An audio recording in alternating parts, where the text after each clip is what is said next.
Oh! Qui aurait pu croire que l'empereur de Chine allait épouser la fille du grand Mogol? Monsieur Agapito ne pense qu'aux dernières nouvelles et laisse la boutique entre les mains de ses commis. Ah! Ils vont conclure une alliance offensive et défensive. Monsieur le docteur! Qu'est-ce qu'il y a? Monsieur le docteur! Qu'est-ce que vous voulez? Monsieur le docteur! Vous voyez pas qu'il est sourd, parlez plus fort? Qu'est-ce que vous voulez? Vous avez lu cette grande nouvelle? La fille de l'empereur de Chine va épouser le grand Mogol. Ça ne me fait ni chaud ni froid. Quoi? Maudit sourd, je vous dis que ça m'est égal. Ah, j'ai compris. Vous êtes un homme de bien. C'est un docteur ignorant. Il ne sait même pas rédiger une ordonnance. Monsieur! Qu'est-ce qu'il y a? C'est vous le patron? Quoi? Le patron, qui est-ce? C'est moi. Qu'est-ce que vous voulez? Ah, c'est mon maître, l'illustrissime marquis Hasdrubal. Illustrissime monsieur le marquis, je suis à vous tout de suite. Que puis-je pour son service? Il vous prie de lui faire envoyer un médecin. Un médecin? Mais qui est malade? Monsieur Marty? Non, un de ses valets d'écurie. Écurie?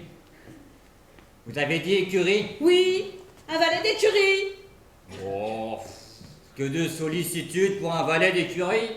Il vous prie de lui envoyer ce médecin tout de même. Eh ben tenez, prenez le docteur Merlino.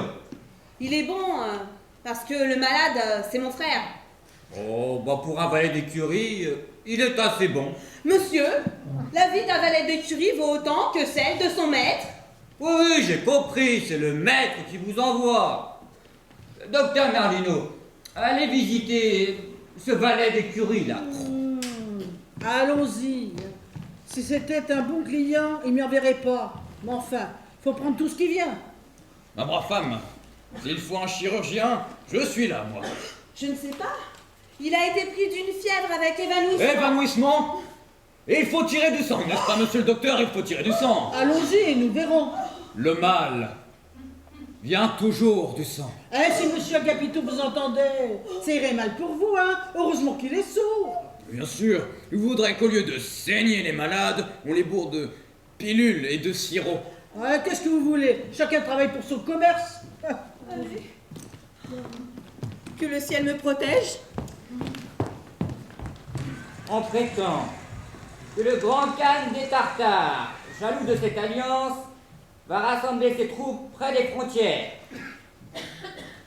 Bah, j'espère que le docteur Bonatesta va bientôt arriver. Je pense qu'il n'a pas eu cette nouvelle. Ah, mais voici le docteur Onesti. Oui, c'est un habile homme, un grand savant. Mais il prescrit peu pour l'apothicaire. Mes respects, monsieur Agapito. Votre serviteur? Personne ne m'a demandé. Non, personne. Vous n'avez pas vu le signor Pantalone des Bisognosi? Des bisons quoi? A-t-on vu monsieur Pantalone? Ah, monsieur Pantalone des Bisognosi. J'ai compris. Non, on ne l'a pas vu. Il va apporter, ou faire apporter, une ordonnance de ma part pour sa fille, Madame Rosaura, qui est malade. Vous devrez faire semblant de lui donner un médicament, mais vous lui donnerez un flacon d'eau de votre puits. Mais pourquoi seulement un flacon d'eau du puits? Parce que la maladie de la jeune fille est imaginaire. Elle se croit malade et ce n'est pas vrai.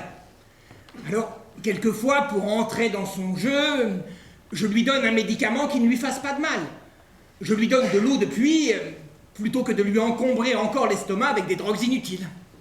Et qu'est-ce que je dois inscrire en compte sur mon registre? Rien. Rien? Vous voulez faire payer l'eau de votre puits? Bah, puisque je la vends comme un médicament. C'est un médicament fictif, pour entrer dans le jeu de la jeune fille. Une fois qu'elle l'aura pris, il est probable qu'elle croira aller mieux. Alors, en la détrompant, en lui révélant que le médicament n'était que de l'eau de puits, j'arriverai peut-être à la détromper et à combattre ses idées noires. Allez, vous êtes un savant médecin. Faites votre métier et laissez-moi faire le mien. Oui, et ben vous ruinez mon métier et le vôtre en prescrivant de l'eau du puits. Je ne prescris pas pour enrichir l'apothicaire. Non, vous prescrivez pour le ruiner. Allons, Agapito! Le signor Pantalone est un homme riche et avisé. Il saura se montrer reconnaissant. Monsieur le docteur, c'est précisément vous que je cherchais.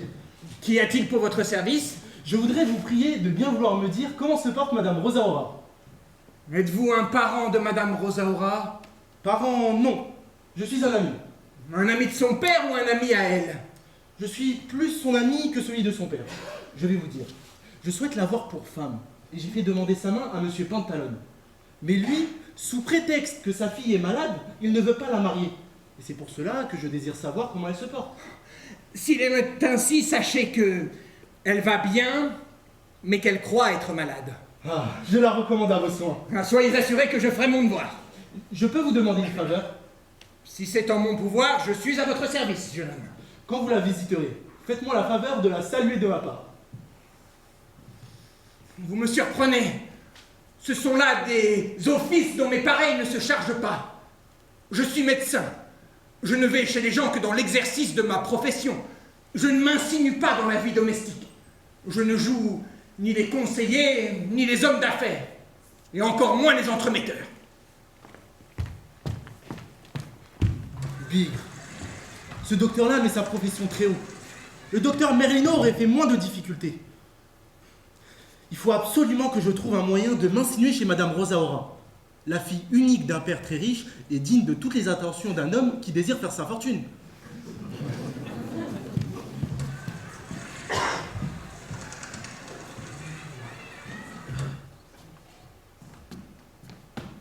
Oh, le ciel soit loué.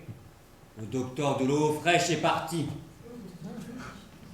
Prescrire de l'eau du puits, et il veut me ruiner. Si au moins il avait prescrit y ajouter 3 ou 4 graines de courge, j'aurais pu inscrire sur mon registre, pour l'émulsion de 3 ou 4 graines de courge, 3 sous. Mais non! Cher Agapito, me respect. Alors lui avec son accent, je ne comprends rien. Mon très cher monsieur Pantalone, mon ami très vénéré, votre très humble serviteur. Comment allez-vous? Ça va bien? Ah, si vous allez bien, j'en suis ravi. J'ai dit, est-ce que vous allez bien? Ah ben, je vais bien, tant que j'en suis dans les bonnes grâces de mon très cher ami monsieur Pantalone. Je vous sais gré de votre bonté. Vous avez quelque chose à me faire faire? Si, il y a une petite ordonnance. Si c'est tout effet de votre bonté... Montrez-la moi. Elle est du docteur Onesti? Exactement. Le docteur de l'eau fraîche. Voyons voir. Recipe aquam putei. Oui, ben de l'eau du puits, hein. Oh, quelle belle ordonnance! Elle est vraiment malade, Madame Rosaura? Pauvre petite, il y a si longtemps qu'elle est malade, et personne ne trouve de remède. Mais nous n'arriverons à rien. Non? Et perqué? C'est pas avec des ordonnances comme ça qu'on guérit les malades. Tout le monde me dit que le docteur Onesti est un habile homme. Oh, mais s'il était si habile que ça, vous le verriez plus souvent fréquenter ma boutique. Sur Agapito, mon ami, où était le trouble dans mon esprit? Monsieur Pantalone, je vais vous parler en honnête homme. Le docteur Onesti, il n'en finit jamais. Il traîne en longueur. Je vous parle contre mon intérêt, mais je vous parle en honnête homme. Et je vous en suis bien obligé. Il faudra que j'en change.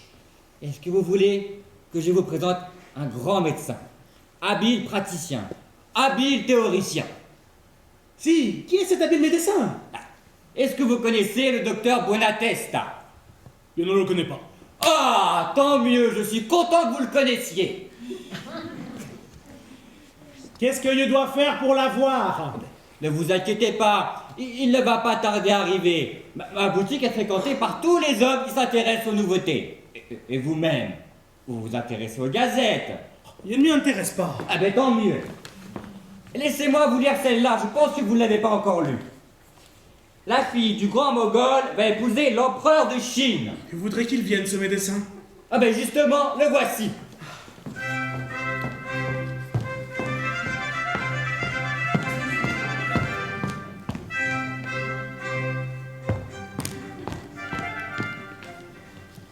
Ne peut-on pas dire qu'il a fière allure?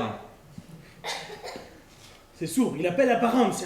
Non, non, pas de l'apparence, du fond, monsieur. Serviteur de votre illustrissime seigneurie. Mes respects. Lustrissime. Votre humble serviteur. Voici monsieur Pantalone des Bisognosi, qui a besoin de vous car sa fille est malade. Oh, je ne sais si je pourrais, j'ai trop de visites. Monsieur Pantalone est un riche marchand, parmi les premiers de cette ville.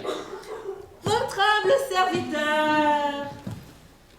Quel est le mal dont souffre votre fille? Je ne le sais même pas. Une grande mal auquel personne ne comprend rien. Personne n'y comprend rien. Pauvre médecine, personne n'y comprend Mais- rien. De tous les médecins que j'ai consultés, aucun n'a encore su me dire ce que c'est. Moi, je le comprendrai. J'espère que votre mérite fera là où les autres ont échoué. Qui la soigne?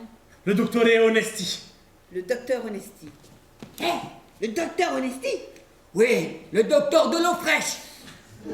Quels sont les effets de ce grand mal dont on ne connaît rien? Elle fait mille extravaganza. Tantôt elle rit, tantôt elle pleure. Elle n'a plus d'appétit, elle se languit que c'est une pitié. Elle est hypocondriaque, hein? Elle est hypocondriaque? Oui, et le docteur Honesti lui a prescrit un flacon d'eau fraîche.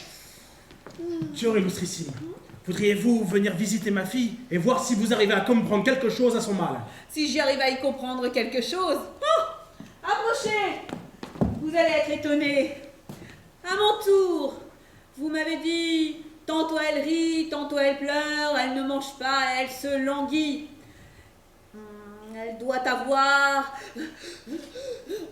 comme des essoufflements. C'est vrai, Elle doit avoir les jambes qui tremblent. c'est sourd, Ne pas réussir à dormir. c'est tout à fait vrai, S'imaginer qu'elle va tomber. c'est vrai, Rien ne saurait la distraire. rien de rien. Elle a envie d'une chose et puis elle n'en veut plus. C'est vrai, vous savez tout sans l'avoir vous. Oui, sans l'avoir vu. Vous comprenez tout sans l'avoir vous. Sans l'avoir vu, d'après ce que vous m'en dites. Mais attendez que je l'ai vu et je vous étonnerai. Oh, quel homme. C'est le ciel qui me l'a envoyé. Cher Agapito, je vous ai bien de l'obligation. Quel homme. Ah, il vous plaît. Pour sourd, il m'a donné une consultation sur le champ, sans avoir vous la malade. Et vous lui avez donné quelque chose? Déjà? Ah bah, aux hommes de cette qualité, on paie les mots un par un. Cher Illustrissime, voudriez-vous venir visiter ma fille avec moi? Maintenant, c'est impossible. J'ai trop de visites. Quand pourriez-vous? Laissez-moi regarder mon carnet.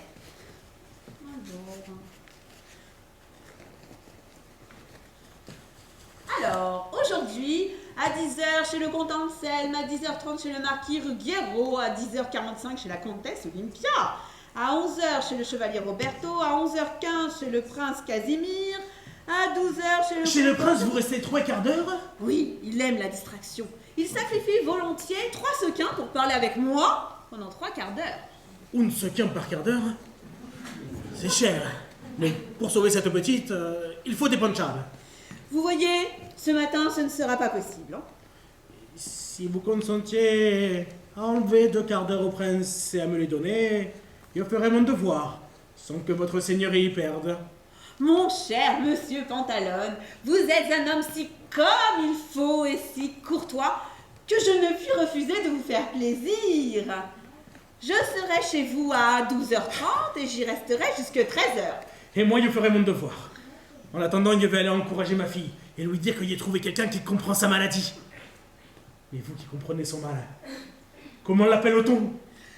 La maladie de votre fille, vocatur flatulenta affectio miracialis. Oh, bravo, cher ami, bravo. Encore une fois. Flatulenta affectio miracialis. Oh, quel grand homme. Illustrissime, je ne vais pas vous déranger davantage. Je vais retourner voir ma fille et je vous attends pour 12h30. Avec un médecin pareil, si elle ne guérit pas, elle ne guérira jamais. Monsieur le docteur, vous avez lu la gazette sur la Chine? Non, je ne l'ai pas vu. Vous avez entendu? Ce bon vieillard aime beaucoup sa fille. Oui, oui, la fille du grand mogol va épouser l'empereur de Chine. Non, mais écoutez-moi donc. Croyez-vous qu'il ait les moyens de dépenser? Comment? Si le grand mogol a les moyens de dépenser. Mais écoutez, on prépare pour le départ du roi 20 éléphants et 300 chameaux. Oh, il n'est plus temps de lire les gazettes.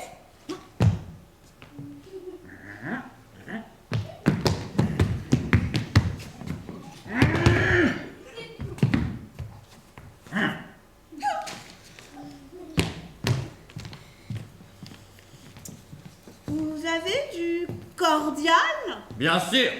et des perles, vous en avez? Des perles? Pourquoi faire? Pour les piler dans un cordial. Oui, bien sûr, il suffit de demander. Les coquilles d'huîtres, ça fait très bien l'affaire. Alors préparez donc 4 onces de sel de tartre. Ah, mais le tartare se défendra! Du sel de tartre. Monsieur Agapito, vous souffrez d'hypoacousie. D'hypo quoi? Mais qu'est-ce que ça veut dire? De surdité. Sourd? Moi? Mais c'est n'importe quoi! Vous avez le tympan fêlé. Mais vous me cassez le cul! Oh là là! Oh.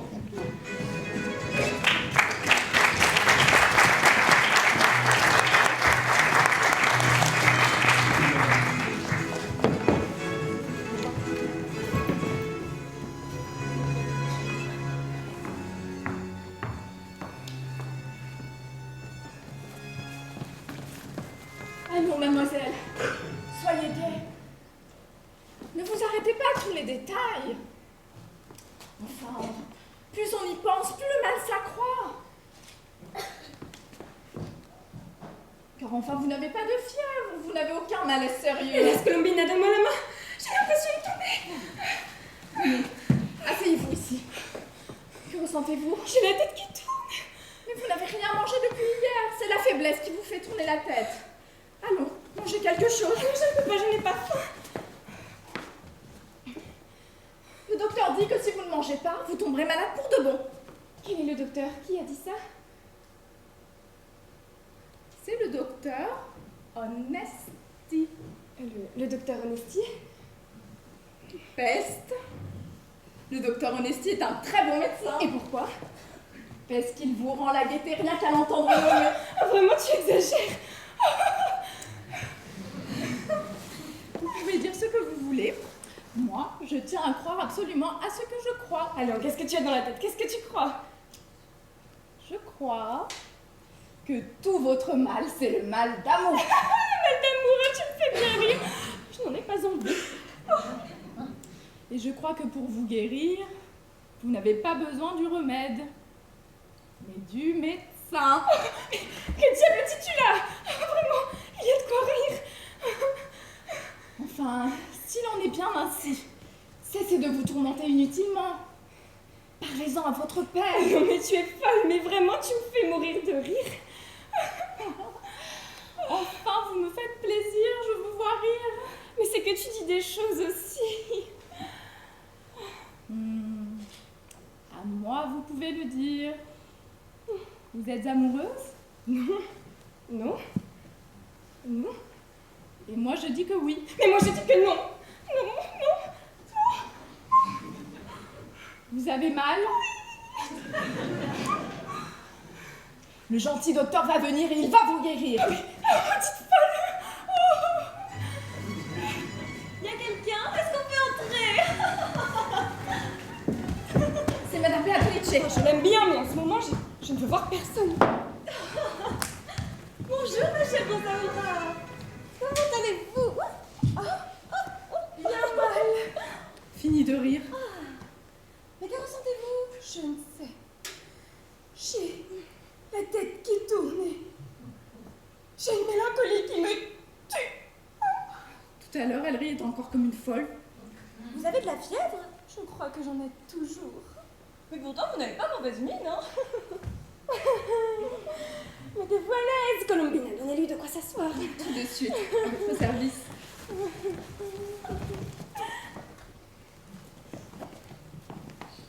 Madame Beatrice, tâchez de la ragaillardir. Distrayez-la de sa mélancolie. Oh, je ferai mon possible pour la distraire.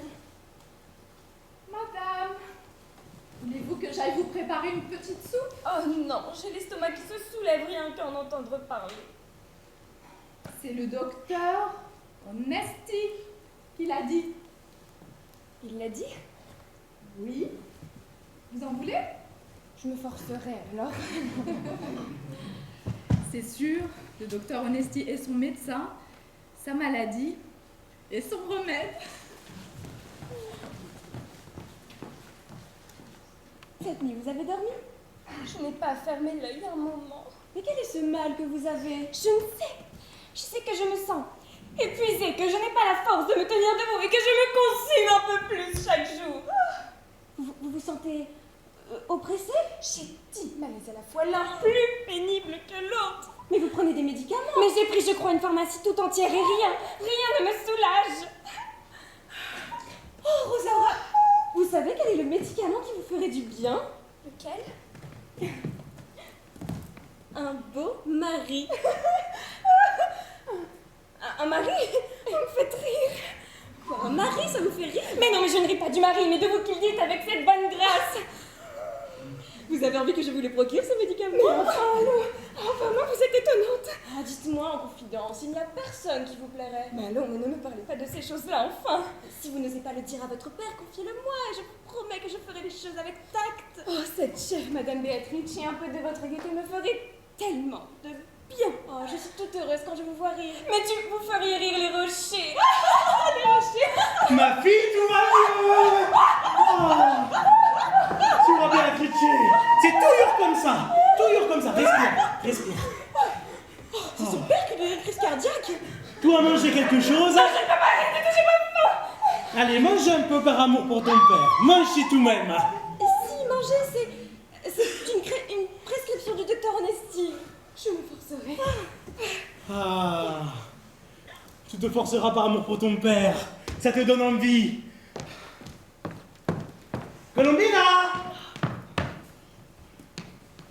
Colombina, apporte la panade.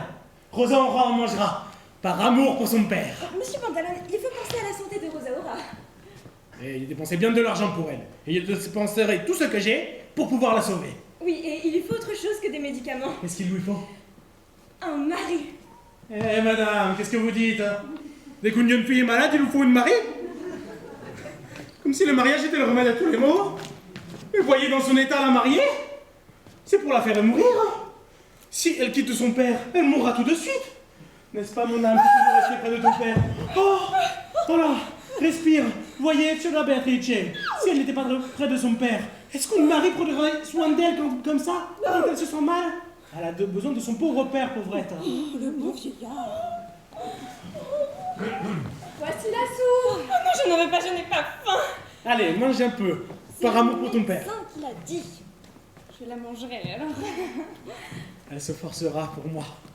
Mangez-la, c'est une gourmandise. Ah non, je ne peux pas. Le docteur dit que si vous ne faites pas ce qu'il lui dit, je la mangerai alors. Le docteur Onesti sera content. Vous voyez comme elle m'aime, vous voyez? Ah, cette chère petite bouche. Ma fille, je vois que le docteur Onesti ne te guérit pas. Et j'ai décidé d'en changer. J'ai trouvé un habile homme, une habile praticienne. Qu'est-ce qu'il y a? Qu'est-ce que tu as? Qu'est-ce que tu fais? Qu'est-ce que tu fais? Je me sens mal. Vite, respire. Qu'est-ce qui t'arrive? Laissez-moi tranquille, je ne veux voir personne. Mais je suis ton père, moi. Respire, je suis là, moi. Laissez-moi tranquille. Allez, je suis là, moi. Je ne connais plus ni père ni mère, je ne sais si je vis, je ne sais si je meurs, je suis hors de moi, je tremble de tout mon corps. Je suis là, moi. Allez, respire. Je vous supplie, Colombina, aidez-moi. Hein? Tu ne veux pas rester près de ton père? non, elle n'a pas besoin de vous. Elle a besoin du docteur Onesti. Mais que l'arrache, t'étouffe-toi.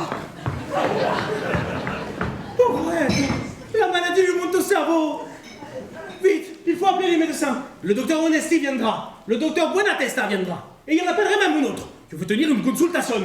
Monsieur, Si, vous voulez vraiment la guérir? si le ciel le voulait. Mariez-la! On croirait que le mariage est le remède à tous les maux, comme vous dites. Non mais demandez aux femmes qui sont mariées ce qu'elles pensent du mariage. Et vous me direz. Si le mariage était une mauvaise médecine, il n'y aurait pas tant de veuves qui recommenceraient la cure. Moi, j'ai toujours entendu dire que les médicaments qui semblent d'abord amers font du bien à l'estomac.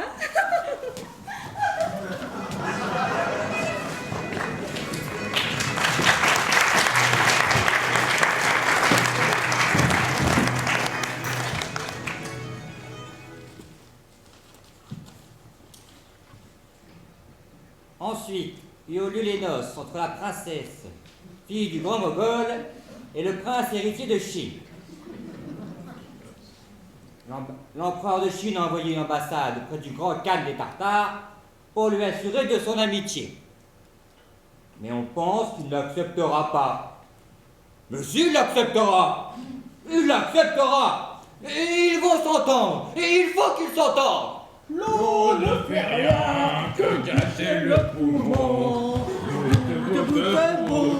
Boute, compagnon, vide-moi ce verre et nous le remplirons. L'eau ne fait rien que gâcher le poumon. Boute, compagnon, vide-moi ce verre et nous le remplirons. Oh, monsieur Tarquinio, vous avez fait du beau travail. Moi, pour vous faire plaisir, j'ai ordonné une saignée pour ce pauvre homme. Et après la saignée, son état a empiré. Patience, ce sont des choses qui arrivent. Voyez, l'autre jour, pour exécuter l'une de vos ordonnances, j'ai saigné en marchant, bien qu'il n'en eût pas besoin. Ah, et si ce pauvre valet d'écurie allait mourir à cause de vous? Eh bien, personne ne saura qu'il est mort pour ça. Oh, malheureusement, quand un patient meurt, on dit que c'est le médecin qui l'a expédié sous terre. Mais s'il guérit, c'est sa jeunesse, son heureuse complexion, sa bonne étoile qui l'ont sauvé. Et malgré tout, les gens qui sont malades appellent le médecin. C'est vrai. Mais le médecin ne jouit plus de la même estime qu'autrefois. On ne lui obéit plus, on n'a plus confiance en lui. Et on le paye. Si on le paye, ça suffit. C'est vrai. Si on le paye et si on lui donne à boire. Comment? Le grand Khan des Tartares a réclamé que l'empereur de Chine répudie son épouse. Ah, le chien vraiment. Pour qu'il épouse une de tes filles, une de tes bâtardes. Mais il ne la répudiera pas. Non, il ne la répudiera pas. Qu'est-ce que vous avez, monsieur Agapito? Il ne la répudiera pas. Épousez la fille de ce chien. Non mais qui est cette fille de chien? Vous lisez les gazettes? Non, je ne lis jamais les gazettes. Eh ben, taisez-vous. Vous ne savez rien. Et vous lisez les gazettes? Non, monsieur. Pauvres gens, vous ne savez rien. Jusqu'à présent, j'étais resté neutre. Et maintenant, je me proclame. Je suis pour la Chine. Vive l'empereur de Chine contre ce grand chien de Khan des Tartares. Non, il ne la répudiera pas. Agapito, mes respects. Mes respects, monsieur Pantalone. Il est venu, le docteur Buenatesta? Non, je l'attends aussi. Ma fille va plus mal que jamais. Voulez-vous qu'elle guérisse? Si le ciel le voulait. Eh bien, donnez-lui de la quinine. De la quinine? Oui. La quinine de Chine. Aujourd'hui, on l'utilise pour guérir toutes les maladies. Et la quinine fera du bien à ma fille. Elle lui fera le plus grand bien. On peut toujours essayer. Et on doit beaucoup à la Chine.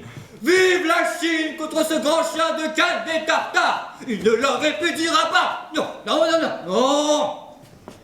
Quand le docteur Buenatesta vienne, envoyez-le chez moi. Je veux une consultation pour ma fille. Si Monsieur Pantalone veut une consultation, il pourrait m'y inviter, moi aussi. Et s'il faut du sang, je suis là. Vous avez compris, je veux faire une consultation. Oui, donnez-lui de la quinine. Je veux l'avis des médecins. Oui, ben vous aurez le docteur Bonatesta. Si, dès qu'il arrive, envoyez-le chez moi. Avant midi, si possible. Et il y aura le docteur de l'eau fraîche. Qui? Le docteur Honesti. Si, il viendra. Mais il y en veut un autre aussi. Eh ben je viendrai, moi. Je viendrai. Et vous n'êtes pas médecin? Comment? Je ne suis pas médecin. Et non, vous êtes apothicaire. Je m'y connais mieux que les médecins. Je soigne à la moderne, moi. Non, mais Et puis j'apporterai de la quinine. Et vous verrez que le docteur Bonatesta, eh ben il sera d'accord. vous entendez? Cet apothicaire veut jouer les médecins et ôter les traitements et les visites aux docteurs diplômés. Et je joue aussi les chirurgiens. Ils soignent les blessures et les plaies. Mais ça ne va pas du tout. À chacun son métier. D'ailleurs, vous, qui n'êtes que chirurgien, vous aimez bien aussi tâter les poux et donner des remèdes contre la fièvre. Et vous de même, combien de fois avez-vous montré comment on fait une décoction de sage pareil? Monsieur Pantalone, Si. je suis votre humble serviteur. Et moi le vôtre? Comment va madame votre fille? Très mal. Et vous, qui êtes-vous? Vous ne me connaissez pas? Non, en vérité. Et pourtant, je suis fort connu en cette ville, où tous les gens de bien et presque tous les négociants ont eu recours à mes services. Vous ne connaissez pas le docteur Merlino Malfatti, qui a fait tant de guérisons prodigieuses en cette ville. Je suis étonné de ne vous avoir jamais vu, ni jamais entendu nommer. Je crois que je vous passez chez moi tous les apothicaires, tous les médecins et tous les chirurgiens du pays. Je vous dirais, Monsieur Pantalone, que je ne suis pas de ces médecins qui intriguent pour avoir une clientèle et qui, comme on dit, forcent la porte des maisons. Non, je ne m'acoquine pas avec les apothicaires pour avoir des recommandations. Je fais honnêtement mon métier, je vais là où on m'appelle et je puis me vanter grâce au ciel que dans tous les traitements que j'ai entrepris, j'ai réussi à mon honneur et à la satisfaction de ceux qui m'ont fait appeler. Comme Caro, c'est un grand homme. Si Monsieur Pantalone veut des renseignements sur moi, il peut les demander à Monsieur Tarquinio, ici présent. Et qui est ce monsieur? Vous ne connaissez pas Tarquinio Cristieri, le premier chirurgien de la ville? Mais Monsieur Tarquinio est un homme d'expérience. Ah, le docteur Merlino est un homme célèbre. Mais pour tirer du sang, il n'a pas son pareil. Pour les maladies incurables, c'est un prodige. Je suis heureux d'avoir fait la connaissance de deux personnes qui ont tant de mérite et de vertu. Il y a une fille, moi, qui est toujours malade. Oh, si votre seigneurie me le demande, je la visiterai. Et s'il faut un chirurgien, je suis là. Je veux justement tenir une consultation. Si c'est un effet de votre bonté, j'en serais ravi. Oh, mais je vous servirai volontiers. Ah, je viendrai moi aussi pour vous servir. Mais je ne sais pas s'il y aura besoin d'une chirurgienne. Oh, mais il peut venir, il donnera son avis. Très bien, qu'il vienne. Tant mieux, le ciel me vient en aide. Rappelez-vous de toujours bien approuver tout ce que je dirai. S'il n'approuve pas de sang, je n'approuve rien.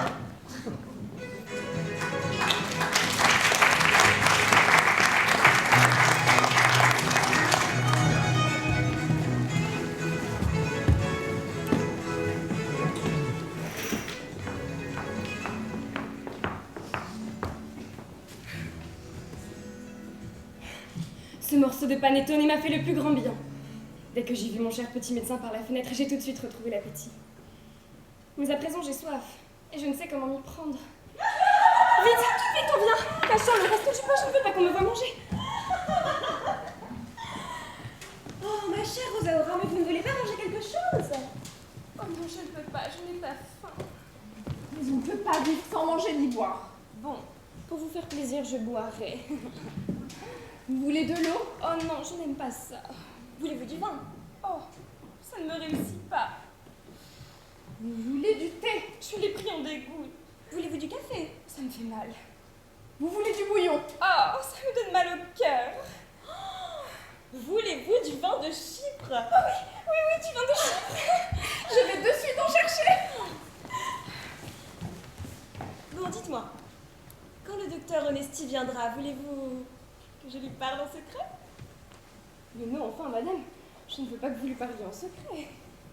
Mais non, mais je veux dire, pour vous? Pour moi? Oui, pour vous. Vous êtes d'accord? Pour qu'il me fasse vite guérir? Pour qu'il vous fasse vite guérir. Vous êtes d'accord? Comme vous voulez. Oh, ma grande, je sais bien quel est ton mal, moi. Voici le vin de Chypre. Alors oui, fais-le, j'ai peur. Oh, allons-y, Ça va me faire du mal. Allons à la santé du gentil docteur. Ah oui. À sa santé. Qu'est-ce qu'il y a? Qu'est-ce que vous lui faites boire? Qu'est-ce que c'est? Se remonter, elle boit du vin de Chypre. Remontez, mais vous voulez la tuer, la fille? Et toi, petite sotte, tu lui donnes du vin de Chypre? Donne-moi ce verre.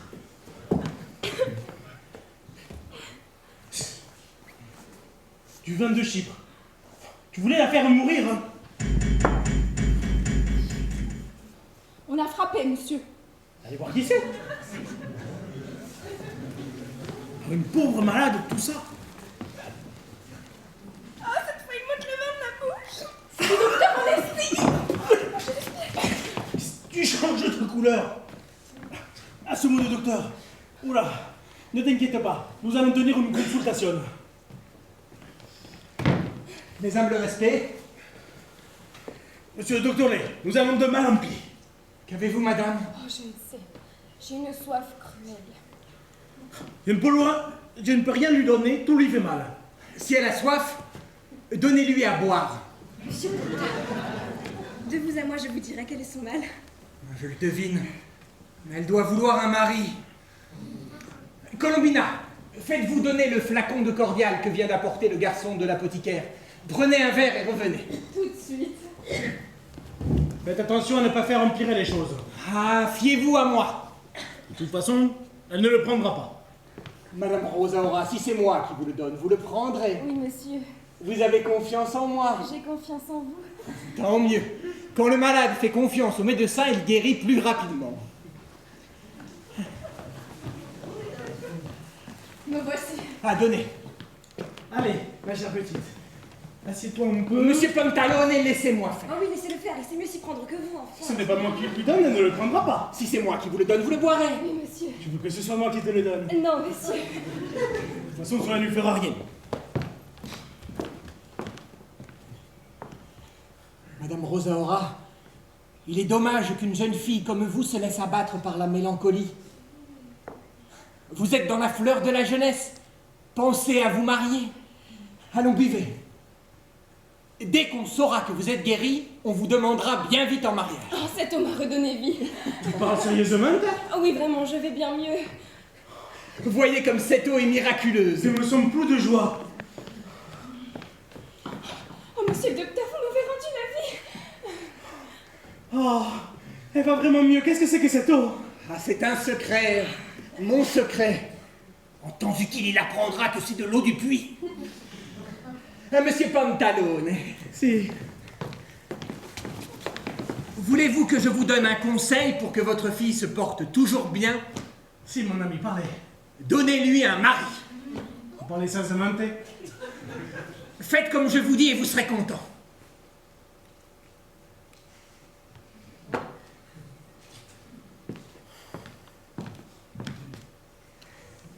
D'autres me l'ont dit et je ne les ai pas cru. Mais si c'est le médecin qui le dit, ça doit être vrai. Il va falloir la marier. Ma chère petite, tout va bien, hein? Il me semble que je vais bien, oui. Si l'occasion se présentait de te marier, tu prendrais volontiers un mari? Ton mal te reprend? Oh non, non, monsieur, non, non, non, non. Tu prendrais un mari volontiers? Pourquoi pas? Alors quand tout ira mieux, je te marierai. Maintenant, j'ai l'impression d'être guérie. S'il en est ainsi, tu dois savoir qu'un certain monsieur Lelio Argenti a fait demander ta main. Comme tu étais malade, je lui ai dit non. Mais maintenant que tout va mieux, je lui dirai oui et je te marierai. Oh, monsieur le docteur, vite! Qu'avez-vous? Voulez-vous un autre verre de cordial? Je ne veux pas. Tu veux que ce soit moi qui te le donne? Non, monsieur. Si c'est moi qui vous le donne. C'est inutile. Qu'est-ce que tu as? Je ne sais pas. Que ressentez-vous? Allons, faites un effort. Je ne peux pas. Non mais tu pleures, on dirait que tu es folle. Mais si je suis folle, mais laissez-moi ma feuille, je vais tomber. Les enfants, vite, allez la secourir. Le médecin ne la guérira pas tant que son père assistera à la visite. Monsieur Duport, de vous à moi, nous devons vraiment parler. Oh, pauvre femme, l'amour les rend vraiment folles. Je suis éberlué. Cette maladie non se capisce. Et pourtant, moi, je la comprends parfaitement. Monsieur, Si. des gens vous demandent. Et qui est-ce? Des médecins, on dirait. Ah, dites-la qu'il y arrive. Vaille! Aïe! Cette maison est devenue un hôpital. Monsieur le docteur, cet enfant n'est pas guéri. On dirait qu'un médicament lui fait du bien, et puis ça va pire que jamais. J'ai décidé de prendre l'avis d'autres médecins et de tenir une consultation. Monsieur Pantalone, la maladie de votre fille ne demande pas de consultation. Que vous trouvez étonnant. C'est mon seul enfant. Et il perdrait jusqu'aux tuiles de mon toit. Mais je veux l'avis d'autres médecins. Cher ami, les consultations font bien souvent la perte des malades. Plus il y a de médecins, plus il y a de confusion. Ou bien, ils sont tous d'accord. Alors, inutile de les multiplier. Ou bien ils ne le sont pas, et cela fait mourir les malades plus vite. Mon cher ami, pourquoi refusez-vous de me passer cette fantaisie? Ou bien vous avez confiance en moi, ou bien vous n'avez pas confiance. Si vous avez confiance, laissez-moi faire. Si vous n'avez pas confiance, prenez un autre médecin, mais contentez-vous d'un seul. J'ai confiance en vous. Mais vous n'avez pas su me dire de quel mal souffre ma fille.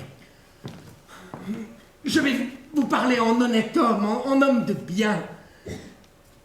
La maladie de votre fille ne nécessite ni médecin ni médecine puisqu'elle n'a rien.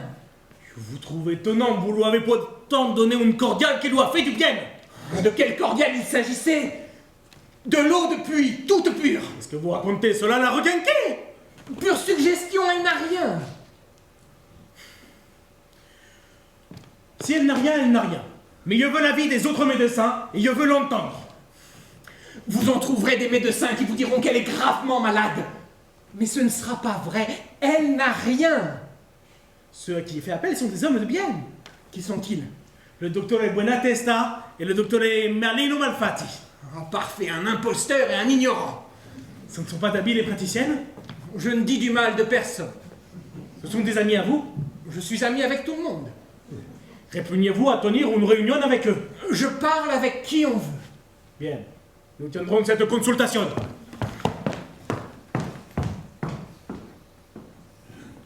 Pauvre homme, il me fait de la peine. Sa fille n'a rien, c'est certain. Elle est amoureuse. Et si j'arrivais à deviner de qui, j'aurais trouvé le remède propre à la guérir. Peut-être est-ce que j'en apprendrai plus par Madame Beatrice?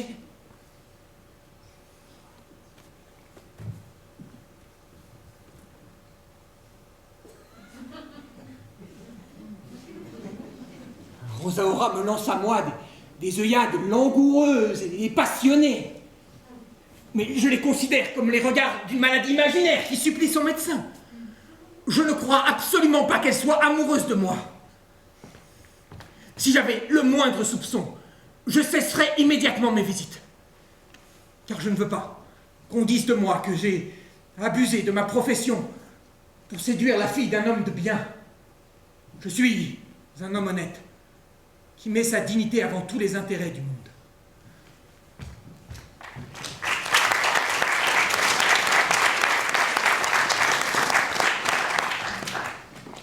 Bien, ma fille. Et sois un peu patiente. Assieds-toi.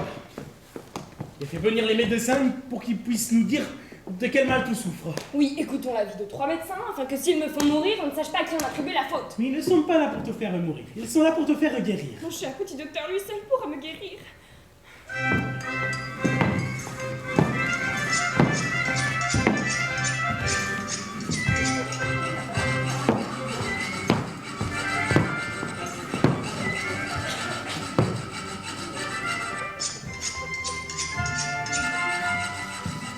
Prenez un siège et asseyez-vous.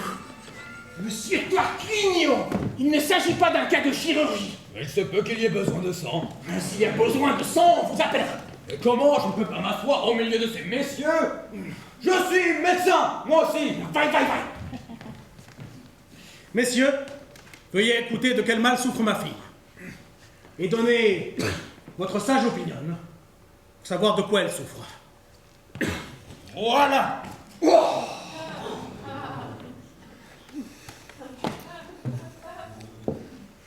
Mes chers confrères et maîtres vénérés, c'est à moi, qui suis le médecin traitant de madame, qu'il reviendrait de faire l'histoire de son mal si la maladie qui la tourmente était de nature physique et non pas plutôt mentale. Mais c'est bien de maladie mentale qu'il s'agit. En effet, il y a 3 effets pernicieux déclenchés par son imagination. Insomnie, inappétence et oppression précordiale. Elle ne peut pas dormir, car la glande pinéale émet continuellement des esprits animaux qui dilatent les ventricules du cerveau.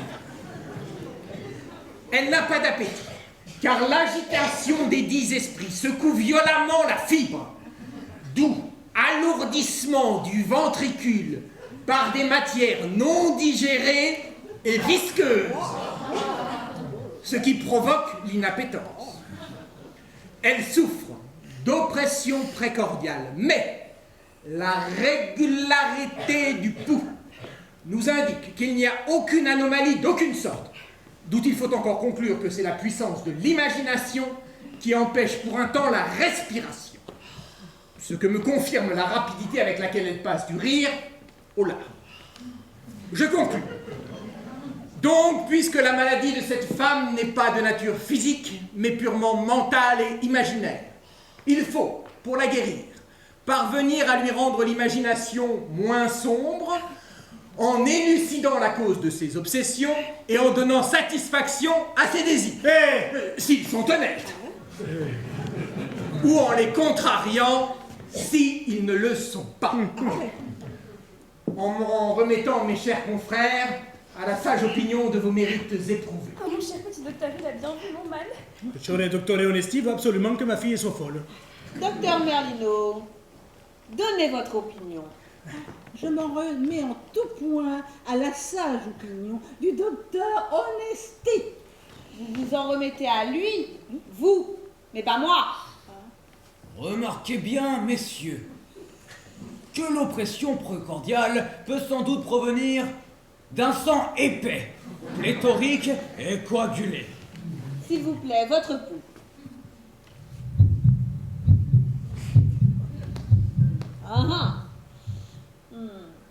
Monsieur le docteur Merlino, tâtez ce pouls. Oh, n'est-il pas régulier? Oh, je ne crois pas. N'est-il pas égal? Absolument pas égal. Côté pouls, nous allons mal. Oh, mais très mal. Diable, que son pouls ait changé en un instant. Permettez que je le tâte, Madame Rosaura. Il va bien. Il va très bien. Il ne saurait être meilleur. Merlino, mon ami, tâtez mieux ce pouls, s'il vous plaît. Oh, mais c'est vrai. Maintenant, il va bien, très bien. Pourrait-il être plus égal? Non, pas plus égal. Allons, monsieur le docteur Buenatesta, tâtez. Je l'ai tâté et il va mal. Allons, permettez, messieurs, que par mes observations méthodologiques, je formule le pronostic et le diagnostic de cette maladie.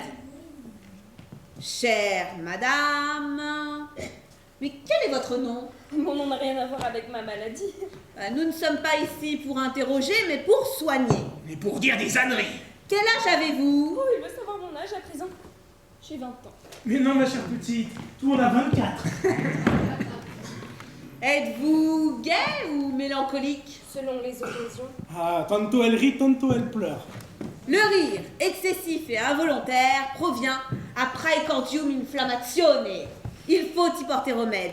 Tous les mots qui peuvent dénoter un commencement, il faut y porter remède. Il convient d'y porter remède. S'il y a début de coagulation, il faut du sang. Ah, assurément, du sang, du sang, du sang. Docteur Merlino est toujours d'accord. Excusez-moi, mais le rire chez Madame Rosaura n'est pas provoqué par une convulsion. Tantôt elle rit, tantôt elle pleure. Les larmes proviennent de l'agitation des esprits animaux et du sang. Les larmes sont une sécrétion séreuse et lymphatique, produite à l'occasion de quelque douleur ou de quelque tristesse. Quand la personne est consolée, les larmes cessent. Avez-vous de l'appétit? Non, monsieur. Je sens aux vibrations de votre pouls qu'il y a pléthore de sang qui altère la digestion. Il faut y porter remède. Ah, il faut y porter remède. Du sang. Du sang, du sang, du sang.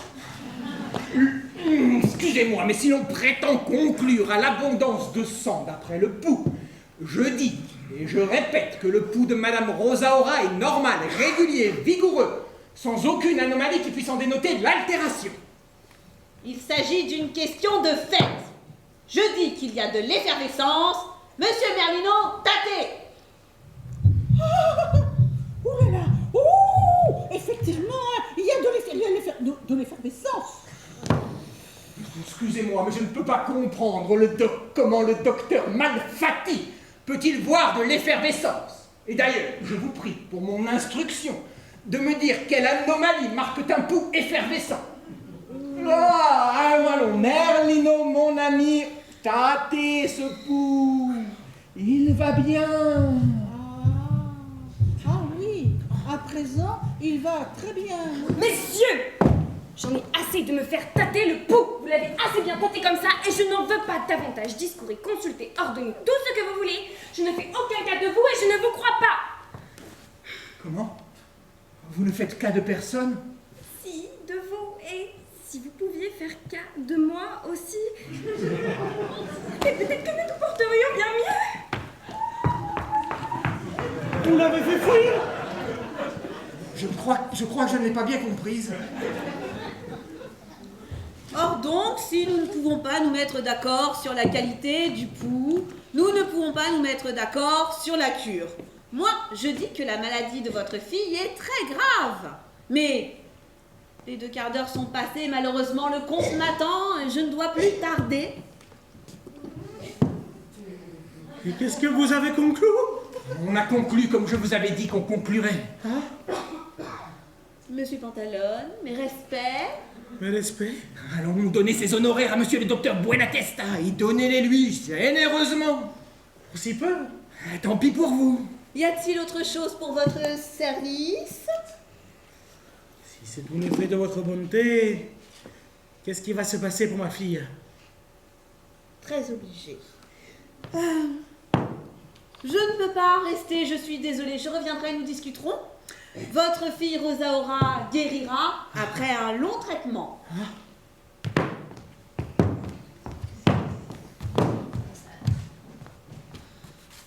Monsieur Pantalone, je suis votre humble serviteur. Mes respects.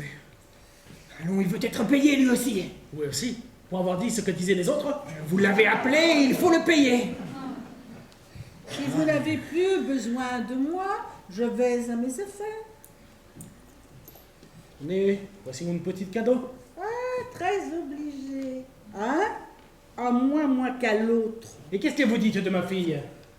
Suivez les sages conseils du docteur Honesty, vous ne pourrez pas vous tromper. Mais il faut du sang! Ah, mais du sang! Bien sûr, il faudra du sang! Inévitablement du sang! Ce cher docteur Perroquet. Oui, monsieur, non, monsieur, de ci, de là. Comme font les girouettes. Monsieur Pantalone, je suis votre serviteur. Et moi le vôtre. Allez, payez-le lui aussi. Perché? Vous l'avez appelé et il faut le payer. Vous n'avez pas entendu combien de fois il a dit du sang, du sang. Quand il y aura besoin de sang, je ferai appel à vous. Monsieur, j'ai donné mon avis. Et moi le mien. Il convient de le payer.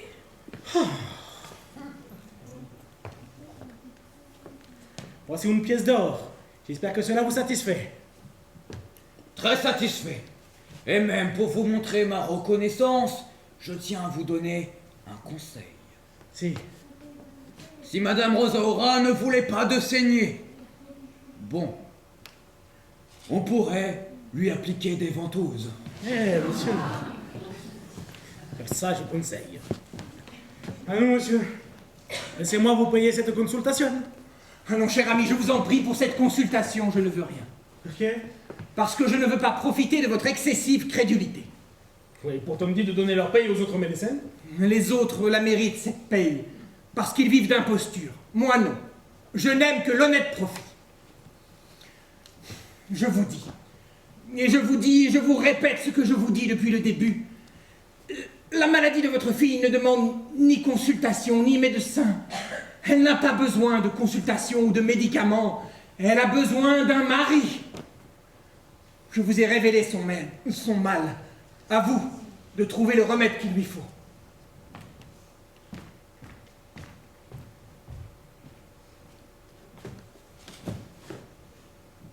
Ma fille serait malade par manque d'un mari. Pourtant, quand j'ai proposé de la marier, elle s'est trouvée mal. Elle s'est presque évanouie.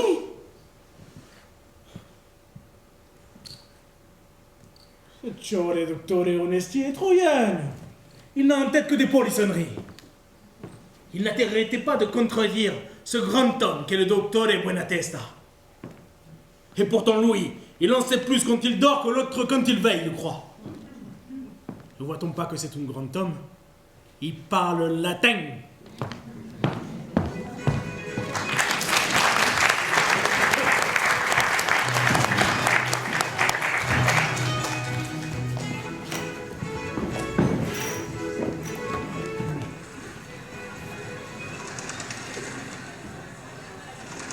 Je meurs d'envie de savoir à quelle conclusion ils sont arrivés dans la consultation sur la maladie de Madame Rosaura.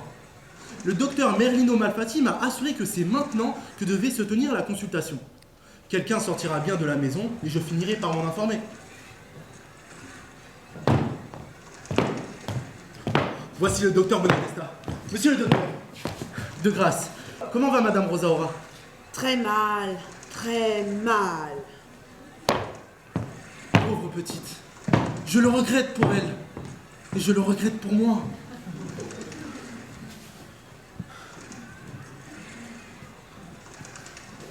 Monsieur le docteur, comment va Madame Rosaura? Il n'y a pas grand mal. Avec une bonne saignée, elle guérira parfaitement. Ah bon, loué soit le ciel. Cela ne va pas aussi mal que ce que disait le docteur Bonatesta. Monsieur le docteur, comment va Madame Rosaura? La pauvre petite, elle va très mal. Elle a un mal curable? J'ai peur que non. Elle a une maladie incurable? Je crains que oui. Je ne comprends rien. Monsieur le docteur, excusez ma curiosité. Elle va très mal, Madame Rosaura? Ah, pas du tout, elle va très bien. Comment? Les autres médecins m'ont dit qu'elle allait fort mal. Ils n'y connaissent rien. Elle va très bien, je vous dis. Oh, allez donc vous fier à tous ces médecins. L'un dit très mal, l'autre mal incurable. Le chirurgien, elle guérira avec une bonne saignée. Le troisième médecin affirme qu'elle va très bien.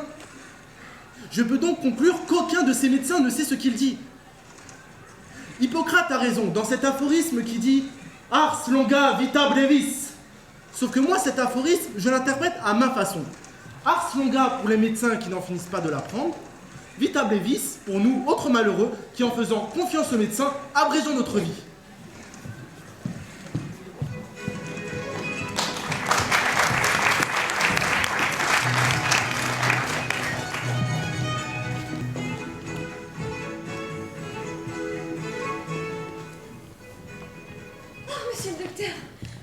suis contente de vous voir. J'avais justement la plus grande envie de vous parler seule à seule. Et Monsieur Pantalone n'est pas chez lui, donc l'occasion est favorable. Je suis revenu par pitié pour Madame Rosaura et Monsieur Pantalone. Ces médecins leur ont embrouillé la tête et fait croire ce qui n'est pas. L'appréhension peut faire tomber la jeune fille vraiment malade et désespérer le pauvre père. Je suis revenu pour les détromper. Avant de leur parler, il faut que vous parliez avec moi. C'est exprès que je me suis attardée ici et je n'ai pas le cœur à rentrer chez moi avant de vous avoir fait part de ce mystère. Allons, je suis prêt à l'écouter, ici personne ne peut nous entendre. Sachez, monsieur le docteur, que Rosaura est amoureuse. Je m'en suis aperçu, moi aussi. Mais savez-vous de qui elle est amoureuse? Ah non, justement, c'est ce que je ne sais pas. Elle est amoureuse de vous. De moi? Mais oui, de vous. Sur quoi vous fondez-vous pour dire cela? Croyez-moi, je m'en suis assurée. Elle vous en a fait confidence? Non. Mais je l'ai remarqué à plusieurs occasions, où j'ai pu voir clairement ce qu'elle n'a pas le courage de révéler. C'est une attitude louable que de s'astreindre à une sorte de maladie pour ne pas révéler sa passion. Je crois qu'elle cultive expressément son mal par désir de recevoir vos visites. Et ce sont mes visites qui doivent nourrir sa passion. Que décidez-vous donc de faire? Je décide de ne plus jamais la visiter. Quoi, vous haïssez peut-être Madame Rosaura? Je suis dans la situation ni de la haïr, ni de l'aimer. Et mépriseriez-vous un riche héritage comme celui de Monsieur Pantalone? Ce n'est certes pas chose à dédaigner. Non, il m'a appelé pour que je guérisse sa fille, non pour que je lui fournisse un gendre. Vous pouvez faire l'un et l'autre à la fois, hein? Oh non, Madame Beatrice, je ne le peux pas. Mon honnêteté s'y refuse. Êtes-vous ennemi du mariage? Certainement pas! Et d'ailleurs, dans l'intérêt de ma maison, comme je suis seul, il faudra que je prenne une femme, il faudra que je prenne femme. Et ce parti ne vous semble pas bon pour vous? Il le serait si les circonstances étaient différentes. Bon, qu'est-ce à dire? Si j'avais été en mesure de demander la main de sa fille à Monsieur Pantalone et de m'enorgueillir qu'il ne me la refusât pas. Mais pourquoi craignez-vous qu'il ne vous la refuse? Parce que je ne suis pas aussi riche que lui, parce qu'il est déjà engagé avec un certain Monsieur Lelio, et parce que m'étant introduit chez lui comme médecin, il va penser que j'ai abusé d'artifices coupables pour séduire sa fille. Il s'en trouvera offensé, il ne voudra pas me l'accorder. Monsieur le docteur, vous avez trop de scrupules. Je connais mon devoir et ne me laisse pas aveugler par l'intérêt. Vous voulez voir mourir la pauvre Rosaura? On ne meurt pas d'amour. Elle sera agitée tant qu'elle croira que je pourrai répondre à sa passion, mais si je cesse mes visites, si je m'éloigne de la maison, en 8 jours elle m'oublie. Elle guérit de cette maladie d'amour et la voilà prête à prendre pour époux le premier que son père lui présentera. Vous voulez donc prendre congé? Absolument. Visitez-la au moins encore une fois. Ah non. Tant que je n'y croyais pas, je nourrissais innocemment son mal. Maintenant, je serais coupable si au lieu de la guérir, je tentais de causer sa perte. Madame Beatrice, je vous remercie. Présentez mes respects à Monsieur Pantalone en lui assurant que sa fille n'a aucune maladie. J'essaierai de lui ouvrir les yeux pour qu'il ne croie ni les imposteurs ni les ignorants. Je ne suis pas en train de renoncer follement à la fortune, mais je préfère assurer mon honneur plutôt que de convoiter un bien incertain. Si dans quelque temps je vois qu'il y a une possibilité pour moi d'aspirer à la main de Madame Rosaura, je tiendrai compte et de sa beauté et de sa fortune, qui sont des biens quand on les acquiert dans la droiture, mais qui sont des maux quand on se les procure par l'injustice. Oh, la voilà bien lotie à présent, la pauvre Rosaura. J'ai cru bien faire et j'ai mal fait. Pauvre fille. Quand elle saura que le docteur Honesté l'abandonne, elle va se mettre à délirer. Elle va faire des folies, des folies. Que la Beatrice, comment va ma fille? Mais comme d'habitude, avez-vous rencontré le docteur Onesti? Non, je suis passé par le petit escalier. Et qu'est-ce qu'il dit de ma fille? Je crois qu'il ne veut plus la visiter. Qu'il abandonne. Je ne me soucie ni de lui, ni des autres médecins. Je ne veux plus de médecins. Vous feriez bien. Madame Rosaura n'est pas malade. Malheureusement, si elle est malade. Mais les médecins ne savent pas ce qu'elle a. Mais je crois qu'il y ait trouvé 2 personnes qui pourraient la guérir. Et qui donc? Une amie m'a parlé d'une femme, l'épouse d'un savetier, qui fabrique un onguent dont on frotte la plante des pieds des femmes et qui les guérit à coup sûr. Oh, vous avez confiance dans ces bonnes femmes ignorantes? Elles mériteraient des coups de bâton.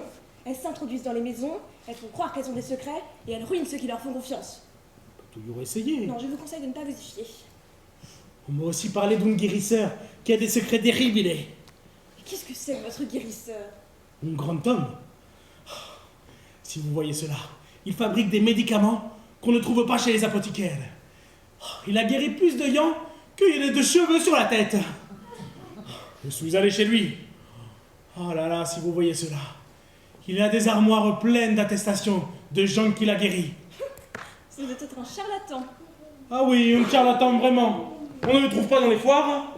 Si on le veut, il faut soit l'envoyer chercher, soit aller chez lui. Si vous entendiez cela, il ne veut rien avant que la cour ne soit finie. Il lui suffit de 3 ou 4 sequins pour acheter les ingrédients qu'il met dans ses médicaments. Oui, avec ces 3 ou 4 sequins, il est payé, archi-payé, et si la cure échoue, il ne perd rien. Vous autres femmes, vous pensez toujours à mal. Oh, mais je parle pour votre bien et pour celui de votre fille.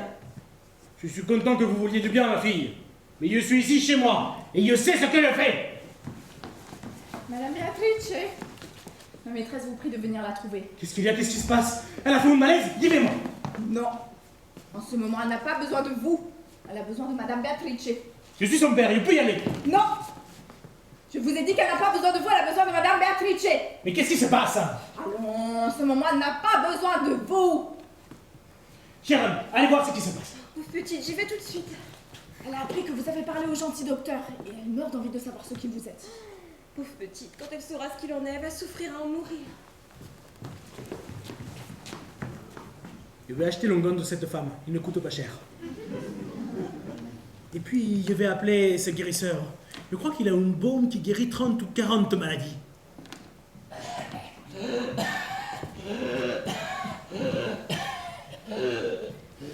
Monsieur Pantalon, avec votre permission. Cher Agapito, je vous salue. Comment va Madame Rosaura? Mal, très mal. Ah bah tant mieux, je m'en réjouis. Vous vous en réjouissez? Eh ben oui, je m'en réjouis si elle va bien. Je vous dis qu'elle va très mal. Très mal. J'ai compris. Je suis désolé. Qu'ont conclu les médecins? Ils n'ont rien conclu. Mais qu'est-ce qu'ils ont dit? Absolument rien. Mais arrêtez, vous me cassez l'oreille. Mais puisque vous êtes sourd. Mais je ne suis pas sourd. Vous m'offensez. J'entends les mouches voler. Excusez-moi, je ne le dirai plus. Je vends l'élixir contre la surdité et vous voudriez que je sois sourd. Comment se fait-il que des fois vous n'entendez rien? Avec cet élixir, j'ai fait des miracles. Ça me désespère, il est sourd, il ne veut pas l'entendre. Bon, alors, qu'ont dit les médecins? Rien. Ah, mais c'est bon, j'ai compris. Bon, est-ce que vous voulez faire un mode? Si, qu'est-ce que c'est?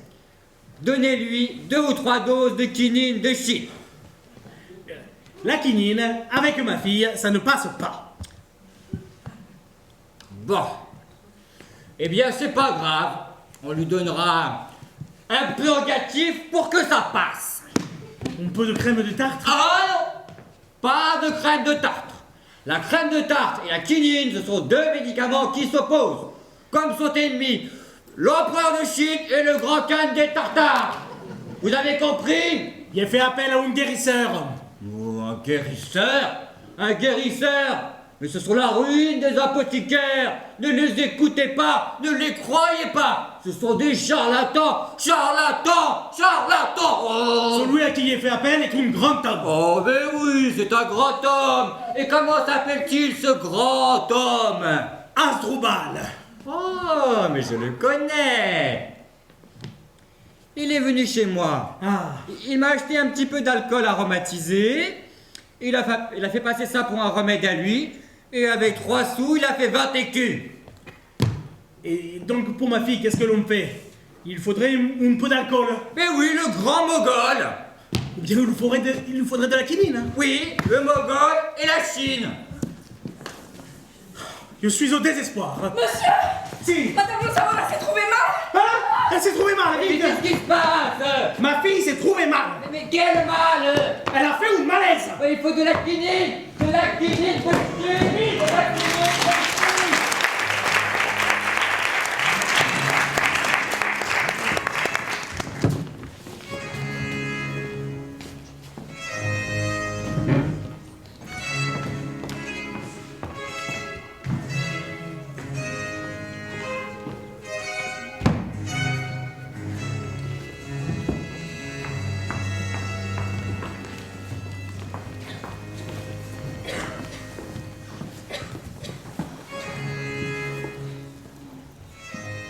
Pauvre Rosaura, il n'y a pas moyen de la faire revenir à elle.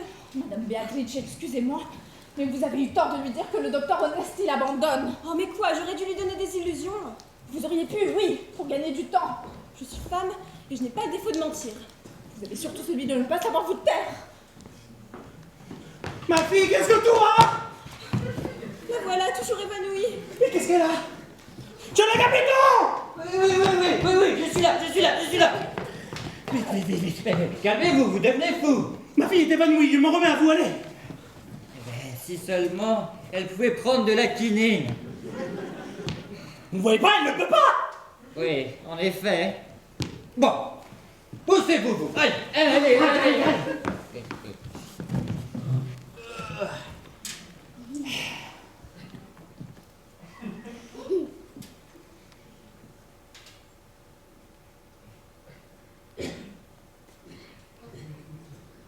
Oh, Elle n'a plus de pouls. comment? Vous êtes sourd? Elle n'a plus de pouls, le sang ne circule plus. Elle n'a plus de peau. Vite, il faut le chirurgien, il nous faut une saignée. Doucement, vite. Laissez-moi faire. Mais où allez-vous? Eh ben, à ma boutique. Mais qu'est-ce que vous allez chercher? Des ventouses. Sinon, elle est fichue. Oh. Oui. Courage, elle commence à revenir à elle. Oh, ma pauvre petite, mon âme. Allez, c'est derrière. Redresse-toi, un peu, respire. Aidez-la, vous autres. Allez, mes enfants. Je ne tiens pas debout. Ah, aidez-la. Ma pauvre petite. Le médecin. Vous voulez le médecin? Je vais le chercher. Je veux le docteur Onesti. Si, je vais chercher le docteur Ernesti. Si je ne le trouve pas, il y en appellerai un autre.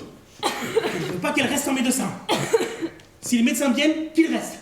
Si c'est John Agapito, qu'il reste aussi. Les médecins feront une ordonnance. Si elle est évanouie, que John Agapito applique des ventouses. Si c'est le chirurgien, qu'il lui fasse une saignée. Si c'est l'apothicaire, eh ben il restera aussi. Et si c'est la femme du savetier, qu'elle frotte la pointe des pieds. Pauvre vieux, la douleur le rend fou. Avec tous ces fous, tout ce remue-ménage, ils vont la tuer, cette pauvre fille. Madame Beatrice, le docteur Onesti ne viendra plus me voir. C'est ce qu'il a dit. Mais non. À moi, il a dit qu'il allait venir. Quand? Tout à l'heure, quand je me promenais dans la rue. Après avoir parlé avec Madame Beatrice. Oui, après. Vous entendez, Madame Beatrice? Le docteur Onesti va revenir. Il va revenir me voir. Oh. Oui, il va venir. On dirait que vous le dites en vous forçant. Il va venir, oui ou non? Mais puisque je vous dis qu'il va venir. Oui, mais vous, qu'est-ce que vous en pensez? Je dis aussi qu'il va venir. Oh, je respire. Mesdames, avec votre permission, Monsieur Pantalone m'a demandé de venir, et c'est pour cela que j'ai pris la liberté de le faire. Que voulez-vous? Que vous faut-il? Madame, l'estime que j'ai pour vous ne mérite pas que vous me traitiez avec autant de rudesse. Oh, soyez indulgents, son mal l'accable. C'est bien pour cela que je suis venu. J'ai rencontré Monsieur Pantalone et tout près d'ici, il m'a raconté en pleurant l'état misérable de sa fille. Je lui ai dit que j'avais sur moi les merveilleuses gouttes d'Angleterre. Madame, croyez-moi, si vous en prenez, vous serez contente. Très obligée, mais je n'en veux pas. Et Madame Rosaura, je sais bien quel remède il faudrait à votre Vous mal. ne savez rien du tout. Il vous faudrait un mari. Mais vous me scandalisez! Avec les jeunes filles de bonne famille, ce n'est pas ainsi que l'on parle. Mon père a fait une erreur en vous permettant de venir me tourmenter sous prétexte de vos gouttes d'Angleterre. Mais je corrigerai son erreur en refusant de vous répondre et en vous accordant aussi peu d'intérêt que vous ne le méritez. Cette jeune malade a parlé avec esprit. Peste, quand il le faut, elle sait bien dire ce qu'elle pense. Hein. Sa maladie ne l'empêche pas de faire aller sa langue. Peu importe.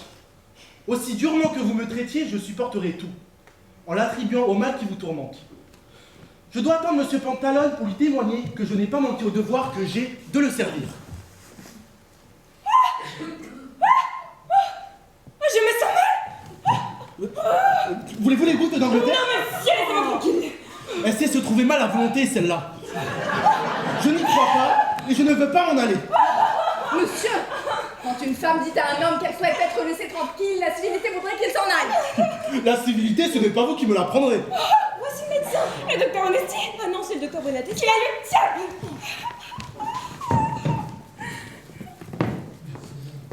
Bonjour, mesdames. Qu'y a-t-il? Un malheur? Monsieur Pantalone a eu la chance de me trouver et me voici. Je vous aiderai, moi. Je vous porterai secours. Dites-moi, que ressentez-vous? Avez-vous de la fièvre? Vous avez de la fièvre? Je ne veux pas lui parler, je ne veux pas lui parler. Vous ne répondez pas? Vous avez perdu la parole? Vous me voyez, vous me reconnaissez. Elle ne répond pas. Elle a le regard fixe. Madame Beatrice, cet enfant est à demi morte. Elle a perdu la parole, elle ne voit pas, elle n'entend pas. Ah, je l'avais dit, moi, à son pouls, que son état allait empirer. Je l'avais dit. Et ce cher docteur Honesty disait qu'il était régulier, qu'il n'était pas altéré. Hein, l'habile médecin, il ne sait rien. Mais pourtant, il y a un instant, elle parlait, elle n'était pas dans cet état. Que dit l'excellentissime docteur? Oh, rien d'étonnant. Il suffit d'un instant pour qu'un accident se produise. Tâtons ce pouls. Mais quel pouls? Où est-il, ce pouls? Impossible de le sentir, de le trouver. Il va par saccades, il s'arrête. Vite, vite! À moi! Une plume, de l'encre, du papier, vite! Elle aurait vraiment un malaise. J'en ai bien peur, le médecin d'après le pouls a dû s'en apercevoir. Vite! Du papier, une plume, de l'encre, allez! Monsieur le docteur, les gouttes d'Angleterre pourraient servir? Pensez-vous? Pure charlatanerie! Tout ce qui n'est pas prescrit d'un médecin est du poison! Ah! Oh!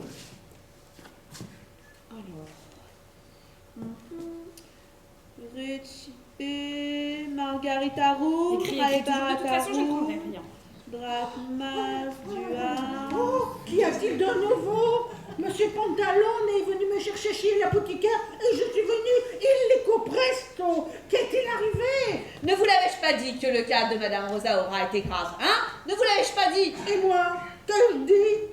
N'est-ce pas, monsieur Lélion, que je vous avais dit que l'état de cette dame était presque incurable? Bien sûr que vous me l'avez dit. Et même que le docteur Honesty a dit qu'elle allait très bien. Ouais, qu'est-ce qu'il en sait, ce docteur Honesty?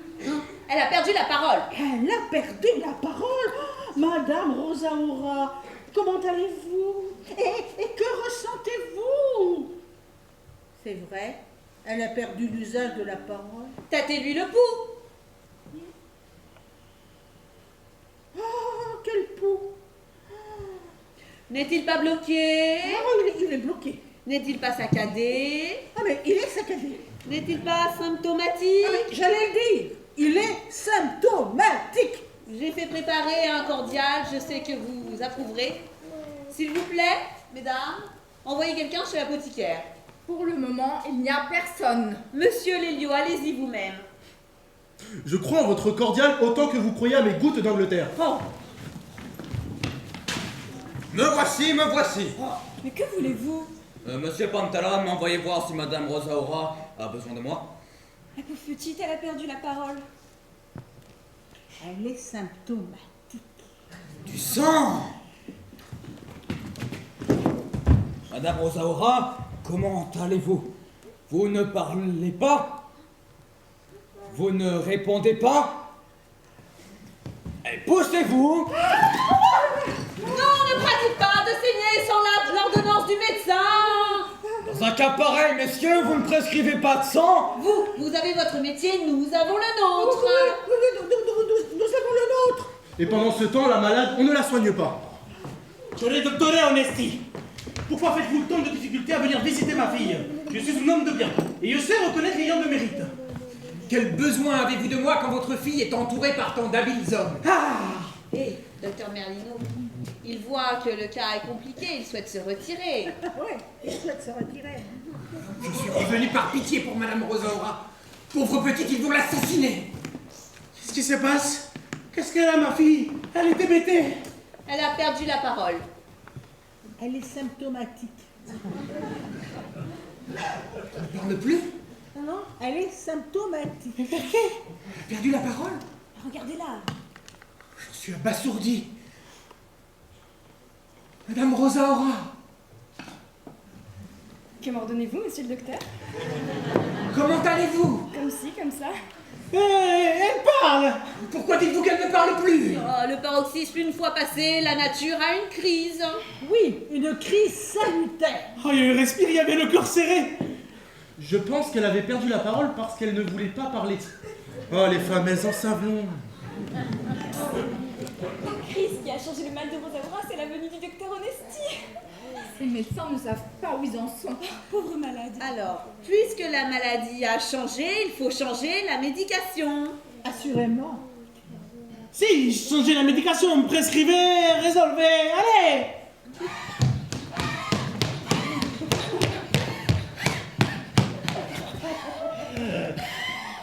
Je l'ai capito. Qu'est-ce que vous avez pour ma fille? Les ventouses. Ah. Et vous, docteur Honesti, vous ne dites rien? L'un prescrit, l'autre dit du sang, l'autre encore parle de ventouse. Que dit Madame Rosaura? Avant de donner mon opinion, j'aimerais entendre la sienne. Madame Rosaura, me permettez-vous de parler à votre place? Oui, père, parlez-moi, je n'ai pas le courage de le faire. Puisqu'il en est ainsi, messieurs les médecins, très excellents messieurs, déchirez vos ordonnances. Rosaura n'a pas d'autre maladie que celle qu'a dite le docteur Honesti, enfin. Une amoureuse passion l'oppresse, la torture, l'accable. Allons, Rosaura, prenez courage et confirmez cette vérité à votre père. Oh Dieu, je suis contrainte de le dire. Il faut que je surmonte la rougeur pour me délivrer non seulement du mal qui me torture, mais de tous ces médecins qui me persécutent sans cesse. J'aime le docteur Honesti. L'aimer, le voir sans oser me déclarer, c'était là tout mon mal. Qu'allez-vous parler de crise, de peau, de paroxysme? Invente l'autre suit. Vous, que prétendez-vous faire avec votre sang? Mon père, j'ai révélé mon mal, et voici mon remède. Vous avez promis de ne pas me le refuser. Si vous m'aimez, et si ma santé vous importe, tenez la promesse que vous m'avez faite. J'ai compris. Je jette les gouttes d'Angleterre. Docteur Honesti, ma fille dit vrai? Elle est amoureuse de vous? Si c'est la vérité, croyez que je n'en suis aucunement coupable. Je ne vous crois pas, vous avez dû l'embobiner. Ah, Madame Rosaura a parlé pour défendre sa réputation. Je jure que jamais je ne lui ai dit, que jamais je ne lui ai donné la moindre occasion de se l'imaginer. Mais oui, c'est moi qui m'en suis aperçue. Aujourd'hui, j'en ai fait la confidence au docteur Honesti. Et lui, pour se comporter d'une façon qui soit digne de lui, il ne voulait plus jamais venir ici. Voilà pourquoi je me suis tant fait prier tout à l'heure pour venir la visiter. C'est un homme sage et prudent.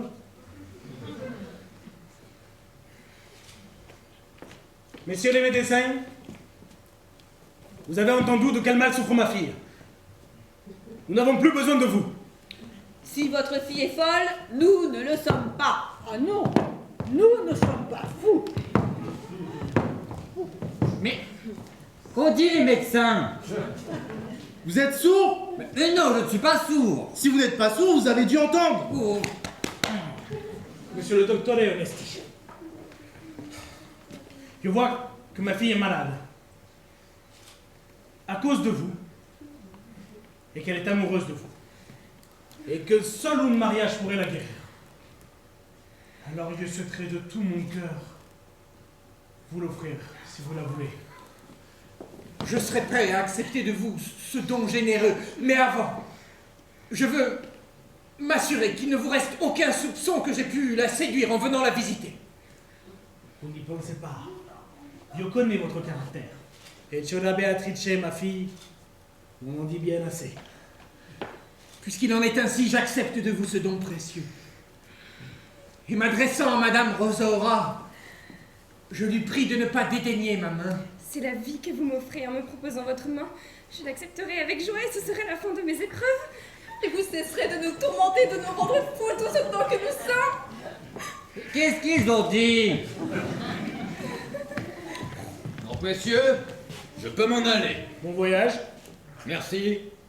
Si Madame Rosaura va bien, si Madame Rosaura a un mari, alors elle n'a plus besoin de saigner.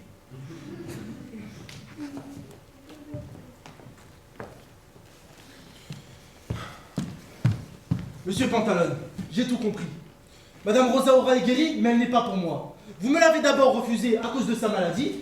Maintenant, vous me la refusez à cause de son remède. Je salue vos seigneuries. Serviteur?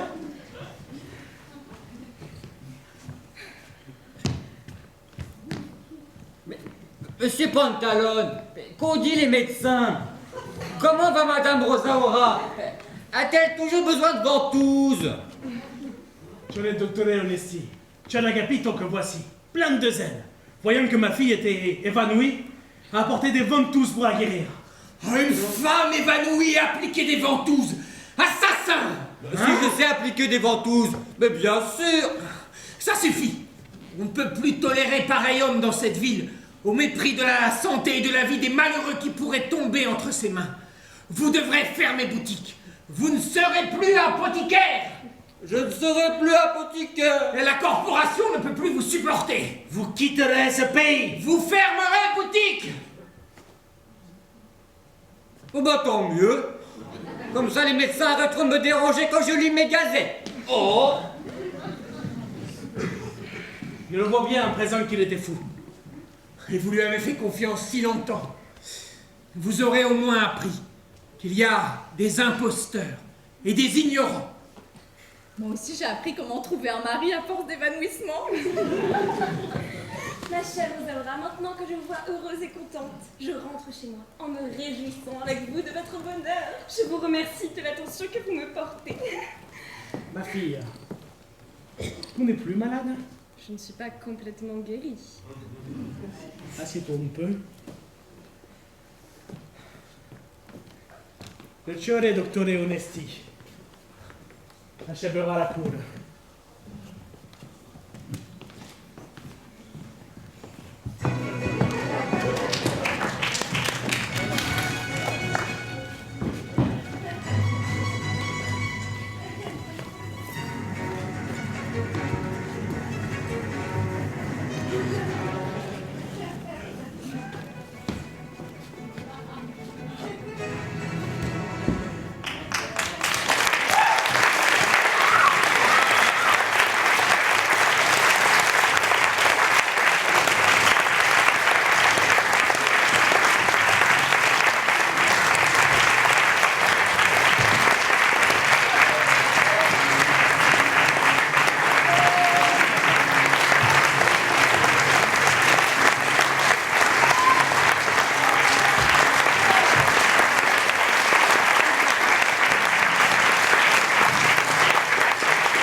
toute l'équipe du Théâtre Berthelot de nous avoir si bien accueillis comme d'habitude.